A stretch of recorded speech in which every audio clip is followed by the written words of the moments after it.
देश का पहला अनोखा शिवलिंग। इस शिवलिंग के दर्शन मात्र से ही दूर हो जाते हैं। दुख इस शिवलिंग पर खुदा है, कलमा आज तक नहीं लगा सका इस शिवलिंग पर छत सबसे लंबा है। ये शिवलिंग दूर दूर से दर्शन करने आते हैं श्रद्धालु। ये शिवलिंग गोरखपुर के खजनी में सरिया तिवारी गांव में नीलकंठ शिव मंदिर के नाम से प्रसिद्ध है।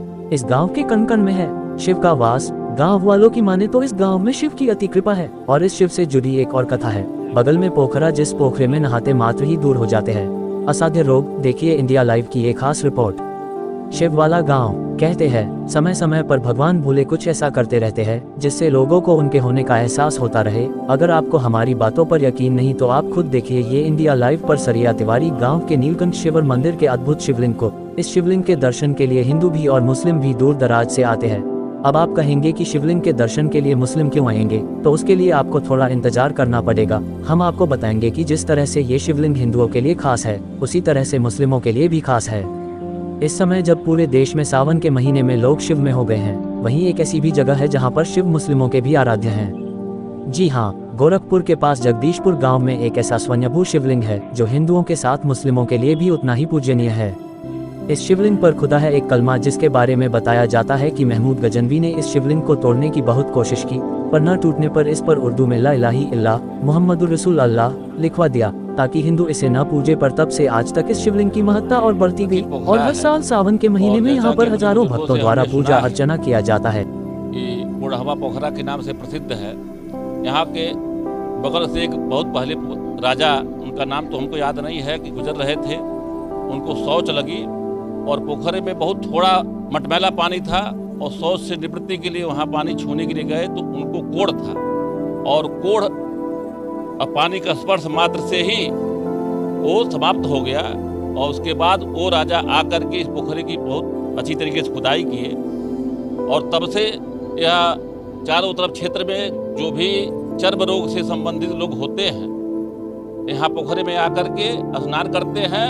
और मान्यता के अनुसार वो चर्म रोग जो 3 दिन 4 दिन स्नान के बाद समाप्त हो जाता है, इसलिए इसकी ख्याति और बहुत बढ़ती जा रही।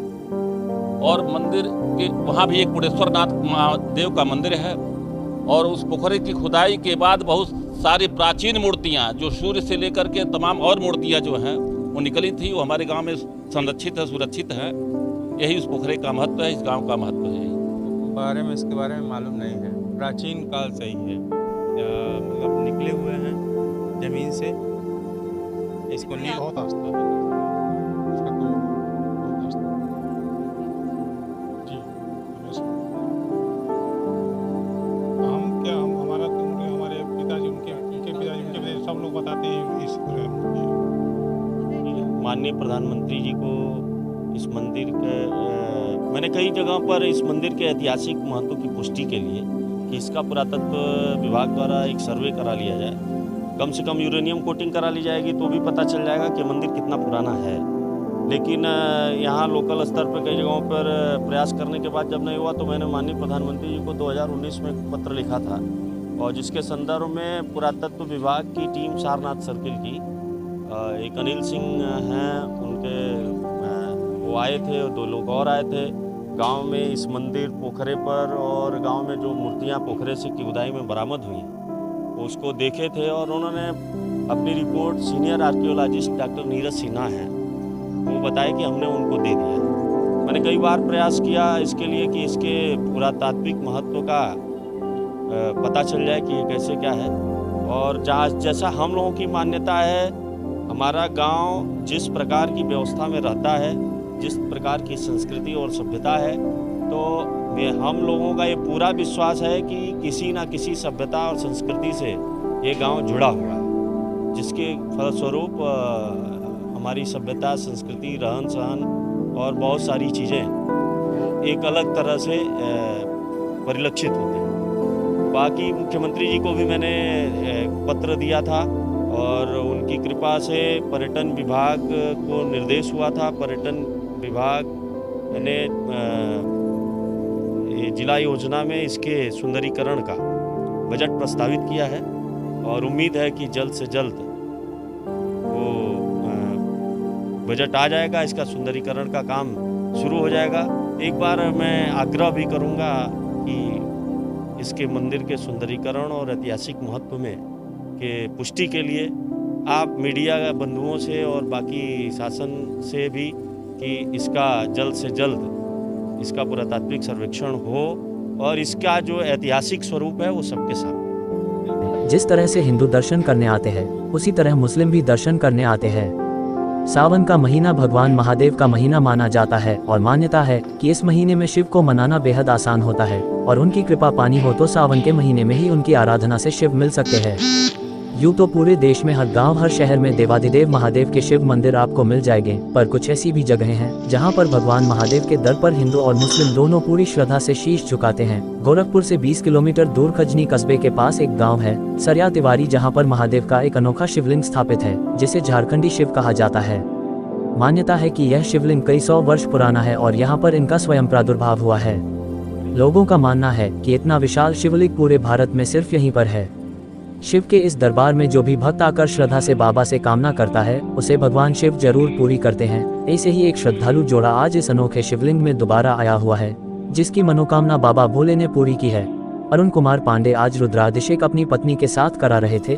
तकरीबन 3 साल पहले वो जब अपनी बहन के साथ इस मंदिर में आए थे तो इनके पास कुछ था और इनकी शादी भी नहीं हुई थी, न रहने को घर और न जीवन साथी। लेकिन इनकी बहन ने जब भोले से मांगा कि अगर इनकी शादी हो जाए और इनका मकान बन जाए तो ये आकर रुद्राभिषेक यहाँ करवाएंगे और भोले की कृपा हुई, दोनों ही मन्नतें पूरी हो गई तो ये आज यहाँ रुद्राभिषेक यहाँ करवा रहे थे। इस तरह के तमाम ऐसे उदाहरण इस मंदिर में आपको मिल जाएंगे।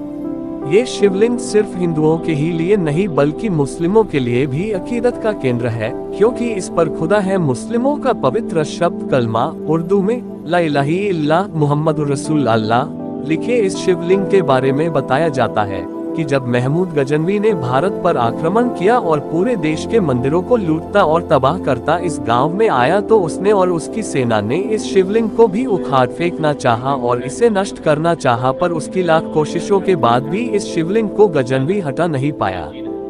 थक हार कर उसने इस शिवलिंग पर उर्दू में कलमा खुदवा दिया और अपनी हार मानता हुआ इस शिवलिंग के आगे झुकता हुआ वापस चला गया। तब से यह शिवलिंग दोनों धर्मों के लोगों के लिए आस्था का केंद्र बन गया है और उस समय इस शिवलिंग को लेकर भीषण लड़ाई हुआ था। उसके साबुत अभी तक इस गांव और शिवलिंग के अगल बगल मिलते रहते हैं। जानकारों की माने तो अगर इस जमीन की खुदाई हो तो सारे सच अपने आप बाहर आ जाएंगे। पूरे सावन भर यहाँ पर लोग अपनी आस्था लेकर आते हैं और रमजान के महीने में मुसलमान भाई यहाँ पर आकर अल्लाह की इबादत करते हैं। आज यह मंदिर सांप्रदायिक सौहार्द का एक मिसाल बन गया है।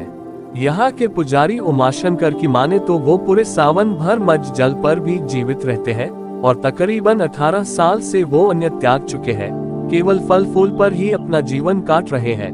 और इनका ये भी मानना है कि यहाँ इस शिवलिंग के पास जो भी सच्चे मन से मन लगाकर भक्ति करता है भगवान शिव उससे बात करते हैं और इस शिवलिंग में घर्षण भी होता है। बस सच्चे मन की आवश्यकता है उसे महसूस करने की। इस मंदिर के बारे में कहा जाता है कि यहाँ पर कई कोशिशों के बाद भी कभी छत नहीं लग पाया है और यहाँ के शिव खुले आसमान के नीचे रहते हैं। मान्यता है कि इस मंदिर के बगल में स्थित पोखरे के जल को छूने से कुष्ठ रोग से पीड़ित राजा का कुष्ठ ठीक हो गया था और तभी से यहाँ पर लोग अपने चर्म रोगों से मुक्ति पाने के लिए आकर यहाँ पर 5 मंगलवार और रविवार स्नान करते हैं और अपने चर्म रोगों से निजात पाते हैं। देश के कोने कोने में कण कण में इसी तरह से भगवान के होने का एहसास होता है, फिर चाहे मथुरा में श्री कृष्ण का वास हो, अयोध्या में प्रभु श्री राम का या फिर काशी में महादेव का, गोरखपुर में इसी तरह से अलग अलग जगहों पर भगवान और उनकी महिमा का अंश नजर आता है।